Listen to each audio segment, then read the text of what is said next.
முன்னர் நாடு திகழ்ந்த பெருமையும் மூண்டிருக்கும் இந்நாளின் இகழ்ச்சியும் பின்னர் நாடொரு வெற்றியும் தேர்கிலார் அப்படின்னு பாரதியார் சொல்லுவார்.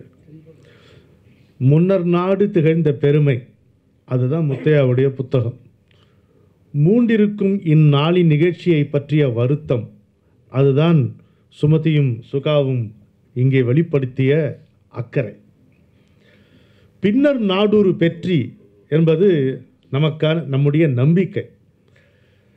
இப்போ தேவையில்லையா தேடல் இல்லையா அப்படின்னு சொன்னார். ஒன்றை ஒன்று பாதிப்பது தான். தேவைன்னு இருந்ததுன்னா தேடல் என்பது பிறக்கத்தான் செய்யும். அது அவங்களுக்கு தோணலையோ என்னமோ, எதிரே இருப்பவர்களை பார்த்ததில்லை. ஏனென்னா இன்றைக்கு வாழ்கின்ற உலகம் எப்படிப்பட்டது என்றால், தன்னை முன்னிறுத்தி கொள்வதே ஒரு தலையாய செயலாக இருப்பதனால் அவர்களுக்கு அது புரிவதில்லை. எளிமையை கையாலாகத்தனம் என்று நினைக்கின்ற ஒரு காலகட்டத்தில் நாம் வாழ்ந்து கொண்டிருக்கிறோம். என்னுடைய தமிழாசிரியர்களை நானும் நினைத்து பார்க்கிறேன். பள்ளி ஆசிரியர்களை, சம்பளம் ரொம்ப குறைவான ஒரு காலகட்டம். அவங்களுக்கு 3 செட்டு ட்ரெஸ்ஸு தான் இருக்கும். ட்ரெஸ்ஸுனால் என்ன, ஒரு வேட்டி, கதர் வேட்டி, கதர் சட்டை, தேவையோ இல்லையோ ஒரு துண்டு உண்டு எப்பவும், அது ஒன்று. அவங்க தான் துவைச்சி போட்டுப்பாங்க. இஸ்திரி பண்ணுறதுக்கு பணம் கிடையாது.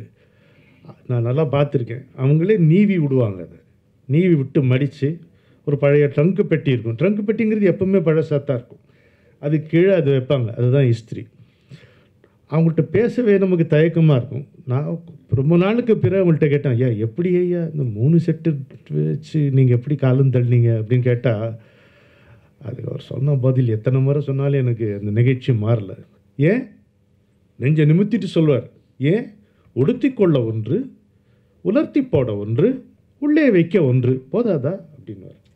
என்ன ஒரு மனநிலை அது.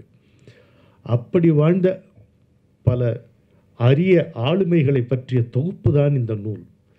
நான் ஏதோ இந்த நூலை நீங்கள் வாங்கி படியுங்கள் என்று சொல்வது ஒரு உபச்சாரமான வார்த்தைக்கு அல்ல. முத்தையா பயனற்ற எழுத்தை ஒருபோதும் எழுதக்கூடியவர் அல்ல. நமக்கு பயன் விளைவிக்கின்ற எழுத்து இது. அவரே குறிப்பிட்டது போல் இது இந்த தலைமுறை கிடையாது, அடுத்த தலைமுறைக்காக அவர் அமைத்து தந்திருக்கின்ற பாலம். இது ரொம்ப முக்கியம்.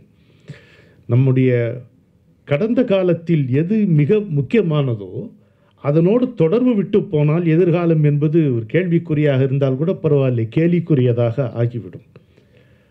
அது இல்லாமல் அதில் சுகா சொன்னபடி ஒரு தொண்டு, ஒரு சேவை, ஒரு சர்வீஸ் தான் முத்தையா செய்திருக்கக்கூடிய எழுதியிருக்கக்கூடிய இந்த புத்தகம் என்று நான் நினைக்கிறேன்.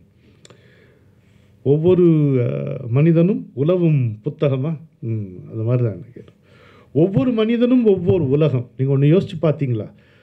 நம்ம எல்லாரும் ஒரே உலகத்தில் தான் வாழ்கிறோம். ஆனால் ஒவ்வொருவர் மனசுக்குள்ளே ஒரு தனித்தனி உலகம் இருக்கிறது. இருக்கா இல்லையா? ஆண்டிக்கும் அரசனுக்கும் ஒரே ஒரு உலகம். அவனவன் மனசுக்குள்ளே தனி உலகம். உள்ளிருக்கும் உலகத்திலே ஓயாத கலகம், நெருப்பு நதி பனிப்பாலம் நில்லாதடி கரகம். அப்படி இருக்கு இல்லையா? ஆனால் அப்படி இருந்தால் தான் இந்த உலகம் அழகாகவும் இருக்குது. எல்லாம் ஒரே போல் இருந்தால் அது அழகாக இருக்காது. இந்த உலகம் என்கின்ற தோட்டத்தில் ரோஜா மட்டுமே மலர் என்றால் அது பார்க்க சகிக்காது. இந்த மாறுபாடு, இந்த வேறுபாடு தான் நம்முடைய உலகத்துக்கே ஒரு வசீகரம் தருகிறது, நம்முடைய வாழ்க்கைக்கே ஒரு அழகை சேர்க்கிறது. அப்படி இருக்கிறது அதனால் நமக்குள்ளே இருக்கக்கூடிய ஒவ்வொரு உலகமும் தனித்தனி அழகு. முத்தையாவினுடைய இந்த புத்தகத்தை வாசிக்க எனக்கு அப்படிப்பட்ட பல மன உலகங்கள், தனித்துவம் வாய்ந்த பல மன உலகங்கள், பல எழில் சேர்ந்த உலகங்கள், அது அப்படியே ஒரு தொகுத்து கொடுத்திருப்பது போல தோன்றியது. இந்த புத்தகத்தை சுமதி சொன்னாங்க, நான் ரொம்ப நிதானமாக தான் வாசிப்பேன். எனக்கு வாசிப்பே கிடையாது, நான் என்ன செய்வேன்? ஆனால் இந்த புத்தகத்தை என்னால் கீழே வைக்கவே முடியல. ஒரு நாவலை பற்றி அப்படி சொல்லுவாங்க, இல்லை ஒரு த்ரில்லரை பற்றி அப்படி சொல்லுவாங்க. எனக்கு அப்படி இல்லை. இந்த புத்தகம் அவ்வளோ விடவே முடியல. அப்படி படித்தேன். நான் அதை படிக்க வேண்டிய அப்படி அவசரமாக படிக்க வேண்டிய தேவையில்லை. அவசரமாக படிக்கலை, அதில் ஆழ்ந்து போனேன். அப்படி இருந்து ஒருத்தரையும் பார்க்கும் பொழுது முத்தையா பின்னாலே நம்மளதோ கேமராமேன் உட்காந்துருக்கார். ஒரு கேமரா மூவ்மெண்ட்டு போனால் எப்படி இருக்கும்? பாலச்சந்தர் நீர்க்குமிழியில் கேமரா மட்டும் காட்டுவார். அது ஒரு டெக்னிக் வச்சுருப்பார்ல, அது மாதிரி இருக்குது இந்த புத்தகம். நான் இன்னொன்று சொல்லுவாங்க, ஊரார் கதையை உடனே சொல், உன் கதையை ஊர் சொல்லட்டும் என்பார்கள். ஊரார் கதையை சொல்லி அவருடைய கதையே நம்ம காண்கிறோம். முதல்ல ஊரார் கதை தான் நம்ம கதை. இப்போ நாம் என்பது நாம் மட்டும்தானா? எத்தனையோ பேர்கள் நம்முள்ளே இருக்கிறார்களோ, அவர்கள் உருவாக்கியது தானே நாம். அப்படி தானே இருக்கும். ஒரு நதி ஓட ஓட எத்தனையோ இடங்களுக்கு எத்தனையோ விதமான செழுமைகளை தருகிறது, செழிப்புக்களை சேர்க்கிறது. அந்த நதியும் பயன்பெறுகிறது. அதுபோலத்தான் முத்தையாவுடைய இந்த புத்தகம் இருக்கிறது. அவர் அப்படியே ஒரு பயணமாக போக எத்தனையோ பேருக்கு நன்மை அவரால் விளைகிறது. அவரும் எத்தனையோ பேரால் பெற்ற நன்மைகளும் அதிலே நமக்கு தெரிகிறது. அவருடைய பார்வை எப்படின்னா, எனக்கு என்னமோ அவரை பார்த்தா அவர் ஓவியர் என்று தோன்றும். முத்தையா ஓவியரா என்று எனக்கு தெரியாது, சான்ஸே இல்லை. ஆனால் ஒரு ஓவியனுடைய பார்வை, இப்போ நம்முடைய கண் பார்க்கின்ற பார்வை, கேமரா பார்க்கின்ற பார்வை, கேமராவோட கண்ணுக்கு பார்வை அதிகம் என்று சொல்வார்கள். ஆனால் புகைப்படத்தில் வருவது கண்ணுக்கு சில சமயம் வருவதில்லை. அந்த குழப்பம் ஒரு பக்கம் இருக்க, நாம் எவ்வளவு காண முடிகிறதோ அதை கண் காட்டுகிறது. நாம் அதை விட அதிகமாக ஒரு பரிமாணத்தை கேமரா காட்டுகிறது. ஆனால் ஓவியம் என்பது நாம் என்ன காண வேண்டும் என்று அந்த ஓவியன் கருதுகிறானோ அதை மட்டும் காட்டுகிறது. அந்த ஓவிய பார்வை முத்தையாவினுடைய இந்த புத்தகத்தில் பார்க்கிறேன். அதாவது ஒரு பக்கம் இந்த கிரியேட்டிவிட்டி என்று சொல்லப்படுகின்ற ரைட் பிரெயினா, அது உங்கள் நண்பர் சொல்வார் ரைட் பிரெயின். இன்னொரு பக்கம் ப்ராக்டிகாலிட்டி என்று சொல்லப்படுகின்ற லெஃப்ட் பிரெயின். இது ரெண்டுமே ரொம்ப ஒரு அழகாக பிளெண்டான மாதிரி எனக்கு இருக்கிறது. அதாவது சென்ஸ் ஆஃப் ப்ரப்போர்ஷன் என்பது அவருக்கு இயல்பாகவே, அவருக்கு கவிதை எப்படி இயல்போ அதே போல் இந்த சென்ஸ் ஆஃப் ப்ரப்போர்ஷன், ஒரு இவ்வளோ இருந்தால் போதும் இதுக்கு அப்படின்ற ஒரு பேலன்ஸும் அவருக்கு அதில் தெரிகிறது. அந்த மாதிரி தான் எனக்கு சம்பவம். இப்போ உடனே கேட்பாங்க, எல்லாரை பற்றியும் எல்லா உண்மையும் எழுதிட்டாங்களா? அதல்ல நம்ம வேலை. உண்மையெல்லாம் எழுதிவிட்டாரா என்றால் எழுதியதெல்லாம் உண்மைதான் என்பதே முத்தையாவின் சார்பில் என்னுடைய பதிலாக இருக்கும் இந்த புத்தகத்துக்கு. அவர் எழுதியிருப்பதெல்லாம் உண்மைதான். அப்படி நாம் சந்திக்கிற மனிதர்கள் எல்லோருமே பலவிதமான தாக்கங்களை நம்முள்ளே ஏற்படுத்துகிறார்கள். அவர் சொன்னார் பாருங்கள், நட்பை பற்றி வரிசையாக சொன்னார், எப்படி அது நட்பில் கனிகிறது என்று. அது மாதிரி அவருக்கு கனிந்தது. பெரியோர் கேண்மை என்பதனுடைய சிறப்பே பலருக்கு இப்போது தெரியாது. என்னுடைய தந்தையாருக்கு நான் இன்றைக்கும் நன்றி கடன் பட்டிருக்கிறேன் என்றால் அதற்கு முக்கியமான காரணம், வீட்டில் யார் வந்தாலும், பெரியவங்க வந்தாலும் எங்களை கூப்பிட்டு உடனே வணங்க சொல்லுவார். வணக்கம், இந்த வணக்கம் கிடையாது, நெடுஞ்சான் கடையாக விழுந்து அவங்கள வணங்கணும். அவங்க பெரியவர்களெல்லாம் ஆசீர்வாதம் பண்ணுவாங்க. இன்னைக்கு எனக்கு இருக்கக்கூடிய ஒரே செல்வம், ஆனால் வற்றாத செல்வம் என்பது அந்த பெரியவர்களுடைய ஆசைகள் தான் என்பதை நான் புரிந்து கொள்கிறேன். நன்றியோடு இருக்கிறேன். எங்கள் அப்பா மேலே எனக்கு இன்னும் அது மரியாதை வளருது. இன்றைக்கி முத்தையா அம்மா கிட்ட சொன்னேன், முத்தையாவுடைய விழா இருக்குது, அதுக்கு போகிறேன்னா போயிட்டு வான்னு சொல்லி. அப்போ அம்மா ஆசீர்வாதம் பண்ணி ஒன்று சொன்னாங்க. அம்மாவுக்கு 95 வயசு முடிஞ்சு போச்சு. நானும் என் தங்கையும் பேசிக்கிட்டோண்டா. அவங்க தங்கை அமெரிக்காவில் இருக்காங்க, அவங்களுக்கு 91 வயசு ஆகுது. என்னடி நமக்கு இப்படி ஆயுசு வச்சுருக்கான், நம்ம இதில் சீட்டை தொலைச்சிட்டானா அப்படிம்பாங்கல்ல, அது பேசிக்கிறாங்க 2 பேரும்.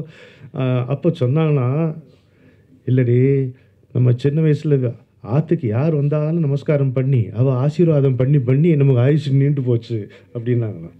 இந்த விழாவுக்கு வரக்கூடிய இந்த தருணத்தில் எங்கள் அம்மா சொன்ன அந்த பேச்சு எனக்கு உரைக்குது. பெரியவர்களுடைய ஆசி என்கின்ற செல்வத்தினால்தான் நம்ம இப்போது வாழ்ந்துட்டுருக்கோங்கிறது தெரியுது. இன்னொன்று, முத்தையாவுடைய அப்சர்வேஷன் கெப்பாசிட்டி எப்படின்னா, ஒரு தேனீ மாதிரி. ஒரு தேனீக்கு சுயமாக பல சக்திகள் உண்டு. சுறுசுறுப்பு தான் அதனுடைய பிரதானிய சக்தி. எத்தனையோ மலர்களிலிருந்து அது தேனை எடுக்கிறது. ஆனால் அந்த தேனை அது கூட்டில் வைத்து அதுக்கப்புறம் நாம் அதை ருசித்து பார்க்கும்போது அந்த மலர் தேன் இந்த மலர் தேன்லாம் இல்லை, ஒரே மாதிரி தான் அது இனிக்கிறது. அது களவாட்டம் என்று சொல்ல முடியாது. அதற்காக காத்திருக்கிறது. மலர்கள் தங்களுடைய இதழ்களை விரிப்பதே தேனீக்காகத்தான் என்று நாம் அறிகிறோம். என்ன சுவாரஸ்யம்னா, இதுவரைக்கும் எந்த மலரும் எந்த தேனி மீதும் வழக்கு போட்டதாக வரலாறு இல்லை. இப்படித்தான் பெரியவர்கள் தாங்கள் திறந்து கிடந்தார்கள். எடுத்துக்கொள், என்ன வேண்டுமோ உனக்கு எடுத்துக்கொள் என்று திறந்து கிடந்தார்கள். அப்படி தேனீக்களாக மொய்த்து மொய்த்து அவர்கள் சேர்த்தார்கள். தேனீக்கள் சேர்த்தன. அந்த தேனை நாம் அருந்தி மகிழ்கிறோம். அப்படித்தான் இந்த புத்தகம் இருக்கிறது என்பது என்னுடைய வாசிப்பு அனுபவமாக இருக்கிறது. இன்னொன்று, சுகாவும் சொன்ன மாதிரி இந்த புத்தகத்தில் நானும் தென்படுகிறேன்.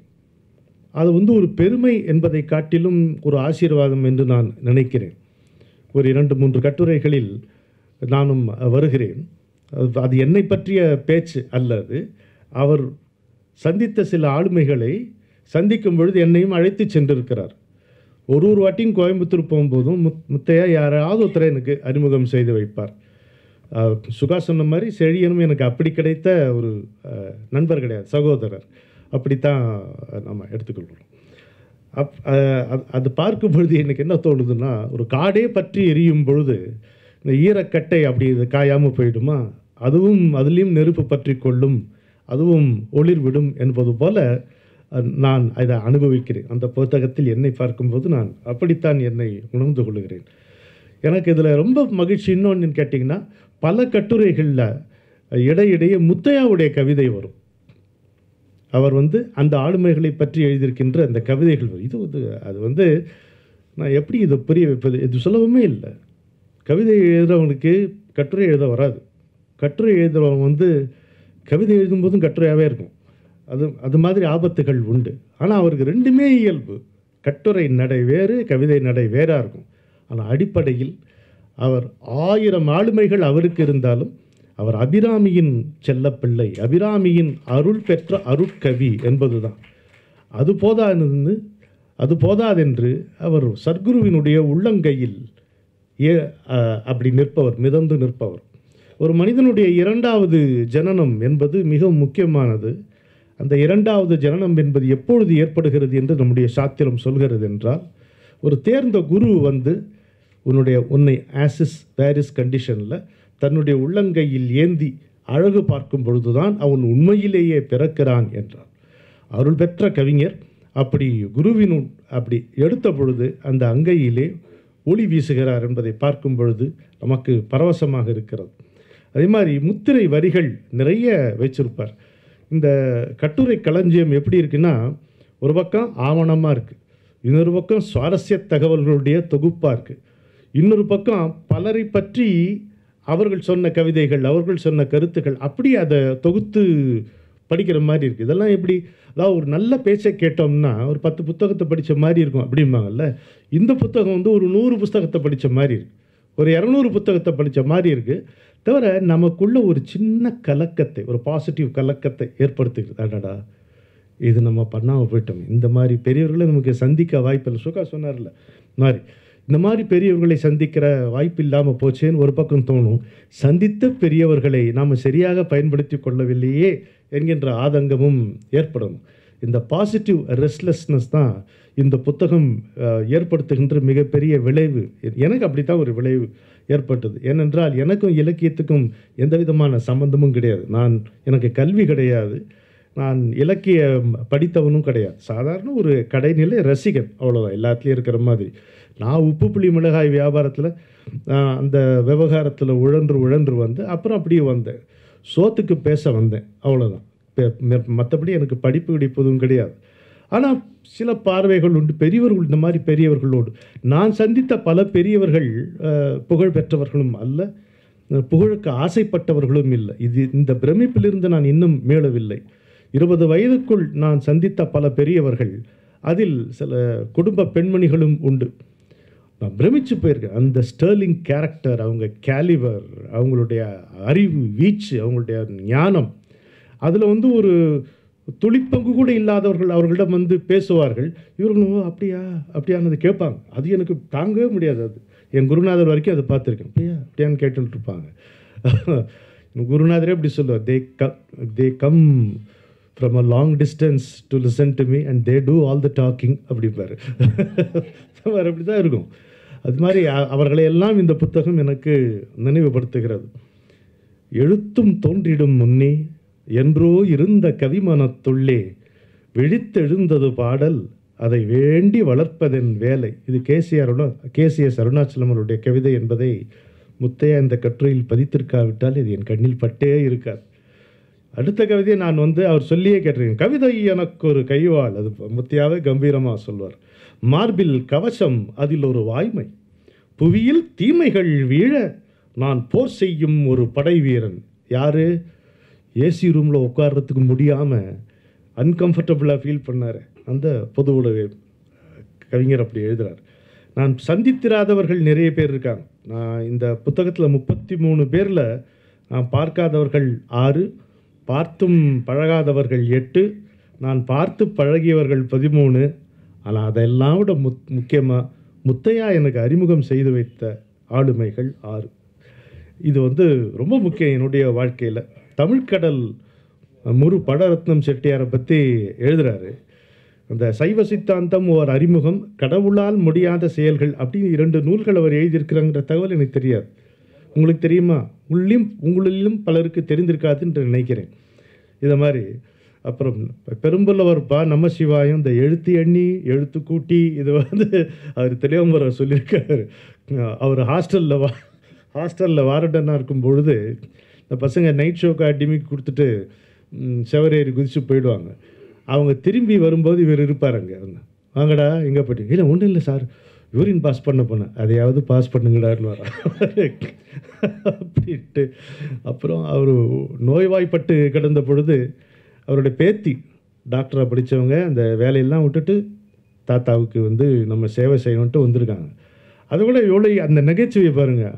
டாட்டா கன்சல்டன்சியை விட்டுட்டு தாத்தா கன்சல்டன்சிக்கு வந்துட்டியா நீ அப்படின்னாராம். இதெல்லாம் ரொம்ப வாழ்க்கையை சுவாரஸ்யமாக்குற ஒரு குன்றக்குடி அடிகளாரை சொல்லும்போது, மார்க்சிய முனிவர் என்று மாநிலம் உம்மை சொல்லும். இந்த விருத்தமே அவ்வளவு அழகாக இருக்குது. பழனி இளங்கம்மன் பற்றி சொன்னார். முத்தையாவுடைய கட்டுரையில் தான் அவர் பாடுவாருங்கிறது தெரிஞ்சுக்கிட்டேன். எனக்கு தெரியாது அது பாடுவாருங்க. கேசி அருணாச்சலமும் பாடுவார் இல்லையா? அவரும் பாடுவார். எழுதியதை பாடவில்லை, எழுவதை பாடுகிறேன் பாரான் இளங்கம்பன். பாருங்களேன், சின்னஞ்சிறு குழந்தை ஒன்று கனவில் வந்தது, அது சிங்கார புன்னகையால் என்னை கவர்ந்தது, வெற்றி தரும் அதன் கையில் வேல் இருந்தது, வில்லும் அதன் விழி எனது மேல் இருந்தது, நெற்றித்திரு நீரு பாலை போல் இருந்தது, நீலமயில் மீது அதன் கால் இருந்தது. இன்னும் அழகான ஒரு கவிதை. அதை நீங்கள் இதை பார்க்கும்பொழுது கவியரசர் பாட்டு, கண்ணனவன் கையினிலே குழல் இருந்தது, அந்த கானம்தானே மீராவை கவர்ந்து அது ஞாபகம் வருகிறது. இந்த சில முத்திரை வரிகள் இருக்கும். இப்போ சுகாவுடைய அப்பா நெல்லைக்கண்ணன் ஐயா அவர்களை பற்றி எழுதும்பொழுது ஒரு அருமையான வாசகம் எனக்கு இந்த ஜெயகாந்தனுடைய நினைத்து பார்க்கிறேன் வாசகம் மாதிரி இருக்குது. உடன்பாடுகள் நடுவே முரண்பாடுகள் காண்பது எல்லோருக்கும் ஏற்படுவது, ஆனால் முரண்பாடுகள் நடுவிலும் சில உடன்பாடுகளை கைக்கொள்வது மிக அரிதாக நிகழ்வது, அது வாழ்வின் சுவாரஸ்யங்களில் ஒன்று. அதான் அந்த இடத்துல கட்டுரை கவிதையாக மாறுகிறது. அதே மாதிரி பேராசிரியர் சத்யசீலன் அவர்கள் அவங்களுடைய அப்பா நோய்வாய்ப்பட்டு கிடந்த பொழுது அவர் எப்போதும் ராமலிங்கம்னு இருப்பாராம், வள்ளலாருடைய பக்தர். அப்போ கேட்டார், நீ இவ்வளோ தூரம் வள்ளலார் சொல்லி இப்போ நீ என்னத்தை கண்டிங்க அப்பா இந்த மாதிரி அப்படின்னு கேட்கும் பொழுது அவர் சொன்னார், டேய் ஆமாம் ராமலிங்கம் உங்களுக்கு என்ன கொடுத்தாரு அப்படின்னு கேட்டாராம். உடம்பு இவ்வளோ உபாதையில் இருக்கும் பொழுது ஐயோ அம்மானு கத்தாம அப்பனே ராமலிங்கம்னு சொல்லக்கூடிய மனநிலையை கொடுத்தானேன்னார். இது எங்கள் அப்பாவுடைய நண்பர் ஒருத்தர் இருந்தார், அது உடனே ஞாபகம் வருது எனக்கு. அவர் பேர் ராமன். அவர் பேர் பிரம்மச்சாரியாக வாழ்ந்தவர். ஒரு 85 வயசு வரைக்கும் இருந்தார். அனுமனையே நம்பி வாழ்ந்தார். அனுமனையும் உபசரிப்பார், உபாசனை பண்ணுவார், அப்படியே இருந்தார். இப்போ நான் கேட்டேன், என்ன மாமா நீங்கள் ரொம்ப ஏழ்மையாக இருப்பார், அனுமானன்றீங்க, அனுமார் உங்களுக்கு என்ன கொடுத்தாரு கேட்டால் அப்படி திரும்பி சொன்னார் என்கிட்ட. அவர் நான் பஸ்ஸில் போகிறதுக்கு சில்லறை கொடுக்கலைன்னாலும் நடந்து போகிறதுக்கு தெம்பு கொடுத்தாடுறாருவார். பெரிய ஒரு வாசகமாக இருந்தது. பஸ்ஸில் போகிறதுக்கு சில்லறை கொடுக்கலைனாலும் நான் நடந்து போகிறதுக்கு தெம்பு கொடுத்தாருப்பார். அதெல்லாம் பார்க்கும் பொழுது நல்லா டிஎன் சுக்கி சுப்பிரமணியம் ஐயா அவர்களை நான் ஒரு முறை பார்த்துருக்கேன். அவ்வளோதான் வானொலி நிலையத்தில். நம்முடைய சுக்கி சிவம் அவர்களுடைய தந்தை என்பது உங்களுக்கு தெரியும். அதில் ஒரு வார்த்தை எழுதுகிறாரு, ஒரு புகழ்பெற்ற மனிதருக்கு பிள்ளையாக பிறப்பது ஒரு சவால், அந்த பிள்ளை தன் கண்ணெதிரேயே தன்னை விட பெரியவனாக வளர்வதை பார்ப்பது ஒரு சுகம் அப்படிங்கிறார். ஒரு குடும்பத்திலே ஒரு சவாலும் ஒரு சுகமும் எப்படி அமையுது பாருங்கள். அது மாதிரி லாசா பற்றி நம்ம சொல்ல வேணாம். இங்கே ஒரு கூட்டம் போட்டு கொண்டாடிட்டோம் நாங்கள். அந்த மாதிரி என்னமா வருது பாத்தியலா, அவர் கேட்கும்போது அவர் என்னமா வருது பாத்தியலா, ஒரு ஒய்யாரி, ஒரு கும்மாளி அப்படின்னு அந்த கவிதையினுடைய ரசனை எப்படி இருக்க வேண்டுங்கிறத காட்டும். ஒரு இப்படி எத்தனையோ இது கம்பன் அறநெறி காவலர் ஜி.கே. சுந்தரம் அவர்கள், அவரை பற்றி எனக்கு எந்த தகவலும் தெரியாது. ஆனால் ஒரு முறை அவருடைய கூட்டத்துக்கு, கம்பன் கழக கூட்டத்துக்கு வரும்பொழுது அங்கே என்னென்னா செருப்பை கழட்டி வச்சுட்டு எல்லோரும் உள்ளே வந்து அங்கே ஜம்மு காட்டில் உட்காரணுன்ற மாதிரி இருந்தது. இந்த முறை நல்லது தானேன்னு ஒன்று அதை பார்வையாளராக சரி போயிட்டோம் எடுத்துங்க உன் பொன்னாடை பார்த்து ஒன்றும் பிரச்சனை இல்லை. நிதானம் போகும். இந்த கம்பன் கூட்டத்துக்கு எல்லோரும் செருப்பை கட்டி வச்சுட்டு வரணும் உட்காரணும் அப்படின்ட்டு இது நல்லா தானே இருந்ததும் போது அதில் வந்தவர் ஒருத்தர் ஒரு கடிதம் எழுதியிருந்தார். நல்லா தான் இருக்குது, மரியாதை தான், கம்பனுக்கு கொடுக்க வேண்டியது தான். ஆனால் செருப்பு போயிடுச்சு, கடவை போயிட்டோன்னே அப்போ அது கேட்குறாராம் இவர் செக்ரட்டரிகிட்ட, என்ன பண்ணலாம், இல்லை அடுத்த இதுலேருந்து நம்ம டோக்கன் கொடுக்கலாம். டோக்கன் கொடுக்குறதெல்லாம் இருக்கட்டும், முதல்ல அவருக்கு 250 ரூபா பணத்தை அனுப்பிச்சிருவீங்கன்னாராம். இதெல்லாம் எவ்வளோ முக்கியமான அதாவது இன்றைக்கி பண்புகள்ங்கிறது எவ்வளோ முக்கியம், எவ்வளோ அரிதாக போச்சு. இது நம்ம யோசிக்கிறோமா? இப்போ கொஞ்சம் யோசிச்சு பாருங்கள். நம்ம இதை யோசிப்போம், அவரை யோசித்து இன்னொன்று டோக்கன் கொடுக்குறதெல்லாம் இருக்கட்டும், முதல்ல அவருக்கு 250 ரூபா பணத்தை அனுப்பி வைச்சுட்டு இந்த மாதிரி எவ்வளவோ நம்ம சொல்லிக்கிட்டே போகலாம். எனக்கு ரொம்ப நிகழ்ச்சியாக இருந்தது. அவ்வை நடராஜன் ரொம்ப நல்ல பழக்கம். அதுக்கு ஒரு வரி வைக்கிறார் பாருங்கள். காலம் எல்லாரையும் பாறையாகத்தான் படைக்கிறது, சிலர் தான் ஒளிகளை தேடி எடுத்து தங்களை தாங்களே செதுக்கிக் கொள்கிறார்கள். என்ன வாசகம் இது! இப்போ நம்மளே கூட இந்த சந்தர்ப்பத்தில் நான் இந்த வாசகத்தை சொல்லலை, வேறு ஒரு மீட்டிங்கில் ஒரு மேற்கோள் மாதிரி இதை சொன்னால் இது யார் சொன்னது அப்படின்னு கேட்பீங்களா மாட்டிங்களா? அப்பேற்பட்ட ஒரு வாசகம் இது நம்ம முத்தையா தான் சொல்லியிருக்காரு, நம்ம முத்தையா தான் எழுதியிருக்காரு. நம்மோடு இருக்கக்கூடிய அருமைகளை நாம் கொண்டாட கற்றுக்கொள்ள வேண்டும். அப்போ தான் ஆளுமைகளுடைய அருமை நமக்கு புரியும். இத்தனை ஆளுமைகளோடு பழகிய ஒருவர் எப்பேற்பட்ட ஆளுமையாக இருக்க வேண்டும். அந்த சுமதி சொல்லிட்டு போன மாதிரி இவர் இப்படி இருக்கிறதுல ஆச்சரியம் இல்லை, இவர் இப்படி இல்லாமல் இருந்தால் தான் ஆச்சரியம்ன்ற மாதிரி ஒரு பின்னணி அவருக்கு இருக்குது, அந்த அருள் இருக்குது. அந்த அம்மா அவ்வை நடராஜன் அவருடைய மனைவி தாரா அம்மையார், அவரும் அந்த அம்மையார் 2 பேருக்கும் ஒரே நேரத்தில் இந்த கோவிட் வந்து ஆஸ்பத்திரியில் இருக்காங்க, வெவ்வேறு இடத்துல இருக்காங்க. இந்த அம்மையார் இறந்து போகிறாங்க. அதை அவர்கிட்ட அந்த சமயத்தில் சொல்ல முடியல. அப்போ அந்த குடும்பத்தார் வந்து முத்தையா, இது எவ்வளோ முக்கியமான விஷயம் பாருங்கள், முத்தையாட்ட வந்து ரிக்வஸ்ட் பண்ணிக்கிறாங்க, நீங்கள் தான் அவருக்கு அதை பக்குவமாக அதை சொல்லணும். எப்படி சொல்கிறது? கவிதையை காட்டிலும் சொல்வதற்கு சிறந்த சாதனம் உண்டா? இல்லை முத்தையாவுக்கு தான் வேறு வழி தேவையா? என்ன பாருங்கள், நின்னுயிர் நமன் கேட்டாலும் நங்கையாள் என்றும் தாராள், நின்னுயிர் நமன் கேட்டாலும் நங்கையாள் என்றும் தாராள், தன்னுயிர் தாரா தந்தே தரணியில் நின்னை வைத்தாள். தான் உயிரை விட்டு உன்னை இங்கே வச்சிருக்காயா? தன்னுயிர் தாரா தந்தே தரணியில் நின்னை வைத்தாள், மன்ன நீ உளநாள் மட்டும் மங்கையும் உன்னில் வாழ்வாள், அன்னவள் அமைதி கொள்ள ஐய நீ ஆறுவாயே. அப்படியே கம்பராமாயணம் மாதிரி அவ்வளோ அழகாக இருக்கு பாரு. கவிக்கோ அப்துல் ரஹ்மான், கவிஞர் இளந்தேவன், இலகணேசன் ஐயா எல்லாம் பற்றி. ஆனால் ஒரு சின்ன சந்தேகம், இலகணேசன் ஐயா நீங்கள் ஒரு முறை திருச்சியிலேருந்து கோயம்புத்தூருக்கு அந்த செகண்ட் டேஸில் ஏறி உட்காந்து சுட சுட பொங்கலை வாங்கி வச்சுட்டு இந்த பொங்கல் பாக்கெட்டை பிரிக்கும்போது அப்படி எடுக்கும் பொழுது அவர் உள்ளே நுழையிறாரு, அவங்களுடைய செக்யூரிட்டியோடு வந்து நுழையிறாரு. இந்த பொங்கலை சாப்பிட்டீங்களா இல்லையா? சரி அதுதான் பேச்சு. சிலம்பலி செல்லப்பனை மீட்டிங்க்கு அழைச்சிருக்காங்க. அவருக்கு இந்த இடத்துல ஒரு விடுதலை ஏற்பாடு பண்ணியிருக்காங்க. அங்கே போனால் உங்களுக்கு இடம் இல்லைன்ட்டார். அவர் வந்து தமிழ் வளர்ச்சித்துறை இயக்குனராக இருக்கும் பொழுது அவருக்கு அந்த அழைக்கிறவங்க வந்து அவருக்கு ஒரு விடுதலை ஏற்பாடு பண்ணியிருக்காங்க. அங்கே ஏதோ ஒரு கம்யூனிகேஷன் கேப்பு, ரூமெல்லாம் இல்லைன்ட்டான். இவங்க அப்புறமா அந்த விடுதலை வந்து கேட்டால், ஆமாம் எப்படி அவரை அனுப்பிச்சிங்கன்னு எங்கே போன தெரியாது, செல்ஃபோன் கிடையாது. அப்புறம் போவோன்ட்டு நம்ம வென்யூக்கே போவோம்னா அங்கே மைதானத்தில் பல பேரும் உட்காந்துருக்காங்க. இவன் தம் பொட்டியை வச்சுட்டு அங்கே உட்காந்துருக்காரு. அவங்களோட ஜாலியாக பேசிகிட்டு இருக்காரு.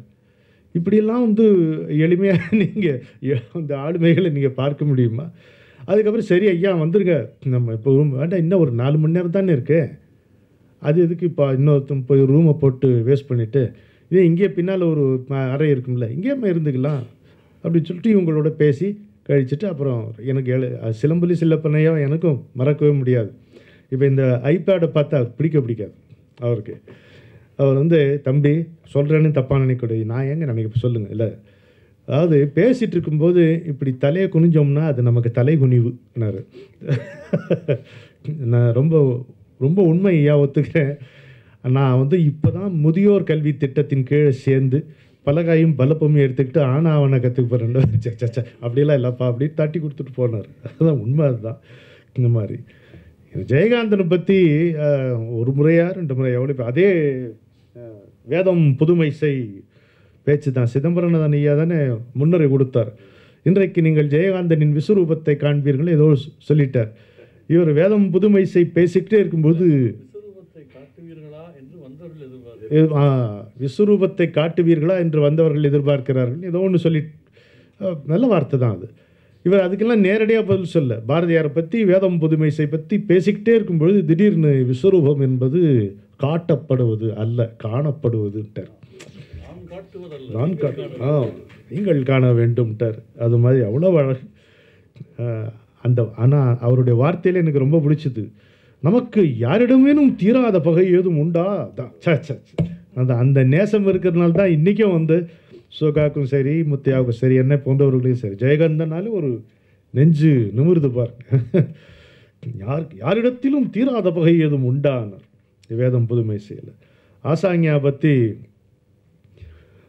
முத்தையாவுடைய தமிழ் ஆசிரியர்னு ஒருத்தர் புலவர், ஏன் ஒருத்தர் அப்படி சொல்கிறேன்னா புலவர் காமி வெங்கடேசன் அவர் தானே ஐயா. ஒரு மாதமாக நீங்கள் தமிழ் துறையில் இருந்தது, இவர் பள்ளிக்கூடத்து ஆசிரியர். அவர் வந்து ஆசாங்கியா பற்றி சொன்னது காட்டில் நம்ம சொல்ல முடியாது. ஊன சம்பந்தம் நீங்கி வான சம்பந்தம் எழுதினார்னு ஆசாங்கியாவுடைய மறைவுக்கு அவர் குறிப்பிடுறார். இப்படி எத்தனையோ நம்ம சொல்லிக்கிட்டே போகலாம். அருட்செல்வருடைய பிஸ்னஸ் மகா மந்த்ராஸ் நீங்கள் அதை தமிழில் மொழிபெயர்த்தீங்க, டைம்ஸ் ஆஃப் இந்தியா பப்ளிகேஷன். அதை நான் தான் இங்கிலீஷில் எழுதினேன். அப்படி ஒரு வாய்ப்பு எனக்கு அது கிடச்சிது. அவர் கூட பழகி அப்போ இது பண்ணும்போது வலம்புரி ஜான், கவிஞர் வாலி எவ்வளோ நேர்த்தியாக நாகரிகமாக எழுதியிருக்கார் பல விஷயங்கள். அதாவது ஒரு டெம்டேஷன் எப்போ வரும்னா பக்குவம் இல்லாதவனுக்கு தான் டெம்டேஷன் வரும். அதை சொல்லிடுவோமே அப்படின்ட்டு நம்ம எழுதினா அதை நம்புறதுக்கும் அதை ஏற்றுக்கிறதுக்கும் அதை ஸ்லாகிக்கிறதுக்கும் ஒரு கூட்டம் இருக்கின்ற காரணத்தாலேயே எல்லாவற்றையும் எழுதிவிடக்கூடாது. அது நாகரிகம் மட்டுமல்ல, அது பக்குவம். அது பக்குவப்பட்டதுனால அது எழுதாமல் இருக்கார் மாதிரி. ஆனால் முத்தையா அழைத்து சென்று எனக்கு அறிமுகம் செய்தவர்களை என்னால் மறக்க முடியாது. அதில் வந்து எதிர் வீட்டுக்காரர்களான பேராசிரியர் ராம இருசுப்பிள்ளை அவர்களும் ஐயா மாரப்போ குருசாமி அவர்களும் அடாடாடாடா இருசுப்பிள்ளை மறைவுக்கு முத்தையா எழுதியிருக்கிற இந்த வார்த்தை இல்லாமல் போவாரா இருசுப்பிள்ளை. ஐயா இது லாசா சொல்லணும் இந்த கவிதை. இல்லாமல் போவாரா இருசுப்பிள்ளை நகர்ந்தாரே அல்லாமல் மாண்டார் இல்லை. எப்படி அவங்களால அப்படி இருக்க முடியும்? இந்த ஆளுமைகள்லாம் ஏன் ஆளுமையாக இருந்தாங்கன்னா அதுக்கு ஒரு வார்த்தையே இருக்குது, மறைவான ரகசியங்கள் மனதில் இல்லை. கிடையாது அவங்களுக்கு. மற்றவர் மேல் பழிச்சொற்கள் சொன்னதில்லை. மறைவ செல்வக்கணபதி ஐயா அவர்களே சொன்னார்ல, என்ன இப்படி பேசிட்டானே இந்த முத்தையாவை முகம் சுளிக்கும்படியா ஒருத்தர் பேசுகிறேன்னா மல்ல பக்குவப்பட்டு வருவாங்கப்பா, அவங்களும் தெரிஞ்சுக்குவாங்க அப்படின்னாராம். அது மாதிரி மறைவான ரகசியங்கள் மனதில் இல்லை என்பது கண்ணதாசன் தான் ஞாபகம் வரும். சந்திரபோஸ் ஒரு டியூனை போட்டுட்டு ஒரு சுச்சுவேஷனை சொல்லிட்டு சொன்னோன்னா ரகசியம் என்பது மனதில் இருந்தால் ராத்திரி பகல் ஏதுன்ட்டார். அது மாதிரி மறைவான ரகசியங்கள் மனதில் இல்லை. கிருஷ்ணா ஸ்வீட்ஸ், கோவை கிருஷ்ணா ஸ்வீட்ஸ் அதிபர் கிருஷ்ணனை பற்றியும் ஒரு சிறப்பான கட்டுரை. இவங்க ரெண்டு பேருக்குமே அவரை நல்லா தெரியும். முத்தையா மூலமாக தான் எனக்கு கிருஷ்ணன் அவர்கள் பழக்கம். அதனால் அவருக்கு என்ன வருத்தம் இருந்தாலும் கவலை இல்லை, இந்த உண்மையை நம்ம இங்கே பதிவு பண்ணலாம். இவர் மூலமாக தான் எனக்கு அவரே பழக்கம். இதில் எழுதாத ஆனால் இவங்க 2 பேரும் சம்மந்தப்பட்ட ஒரே ஒரு தகவல் மட்டும் நான் இங்கே சொல்ல விரும்புகிறேன். ஒரு கூட்டத்துக்கு யாரை அந்த சொற்பொழிவுக்கு அழைக்கிறதுங்கிறத பற்றி பேச்சு. இவரும் கிருஷ்ணன் சாரும் அதை பேசிகிட்டு இருக்காங்க. கூட இன்னொருத்தரும் நின்றுட்டு கேட்டுறாங்க.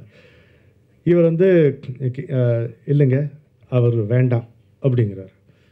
ஏன் நம்ம கூப்பிட்டா அவர் வரமாட்டாரா அப்படின்னு பக்கத்தில் இருக்கிறார். இன்னும் இதுக்கு ஒரு பதில் இல்லைங்க வந்துடுவார்.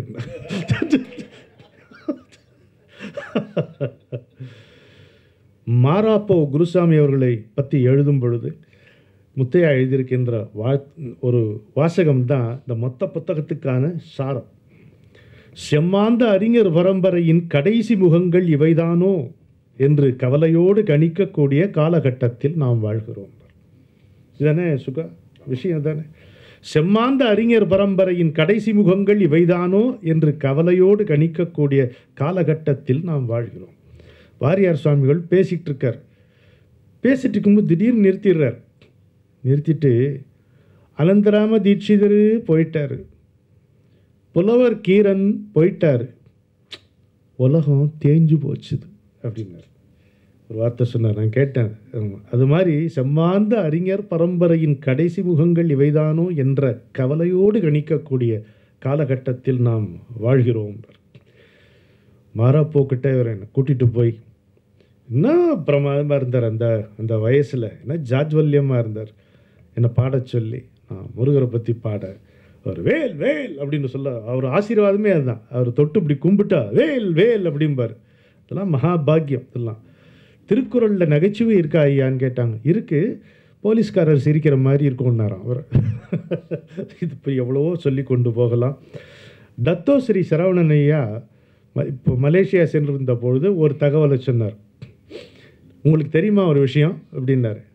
நீங்கள் என்னை எப்படி சந்திச்சிங்கன்னா முத்தையா மூலமாக தான் அப்படின்னேன். இல்லை, முதல்ல என்ன சந்திச்சிங்க அப்புறம் தான் முத்தையாவை சந்திச்சிங்கன்னாரு. இது என்னன்னா 2 பேரும் அவர் இங்கே இருக்கும்போது ஒரு ஹோட்டலில் சந்திக்கிறத ஏற்பாடு. முத்தையா தான் என்னை கூப்பிட்டு இந்த ஹோட்டலுக்கு வாங்கன்னு சொன்னார். இல்லைன்னா எனக்கு எப்படி தெரியும்?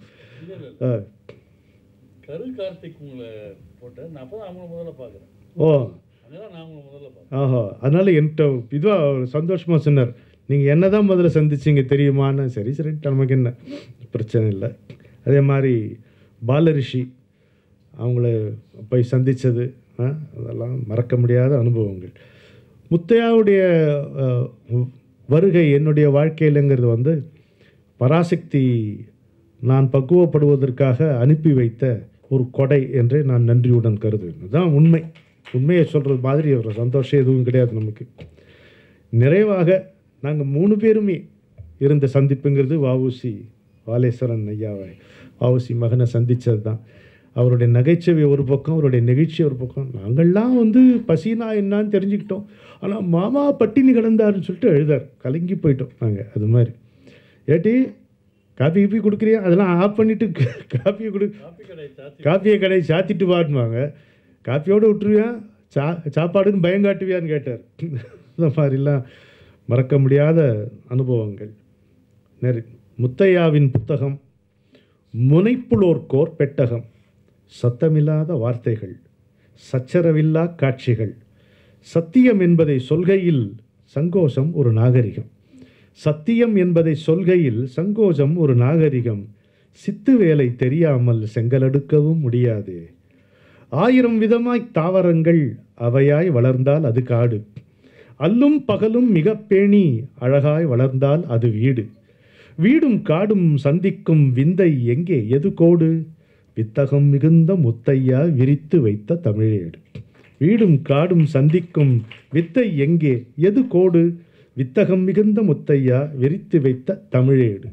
மீண்டும் ஒரு முறை இந்த விழாவிற்காக நீங்கள் அனைவரும் வந்ததற்கு என்னுடைய மனமார்ந்த நன்றியை தெரிவித்து கொண்டு, இந்த புத்தகத்தை வாங்கி பயனடையுங்களில் நீங்கள் வாங்கி படித்தீங்கன்னா கட்டாயம் பயன்பெறுவீர்கள்.